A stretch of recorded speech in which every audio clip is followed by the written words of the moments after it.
Hey, let's quickly go over how to boil eggs the right way. It's simple, and with the right steps, you'll get perfect eggs every time. Step 1. Start by placing your eggs in a saucepan. Make sure they are in a single layer, not crowded, to prevent cracking. Step 2. Now, fill the pot with cold water, covering the eggs by about an inch or so. Cold water helps prevent the eggs from cracking and ensures even cooking. Step 3. Put the pot on stove and bring it to boil over medium heat.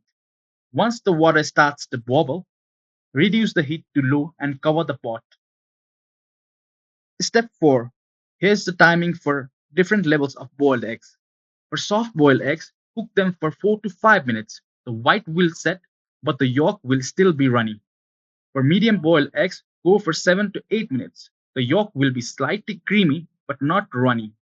For hard boiled eggs, cook them for 10 to 12 minutes. The yolk will be fully set and firm. I hope this video helped you. If there is anything you want to tell me, please let me know through comments. And please don't forget to like, share, and subscribe. See you next time.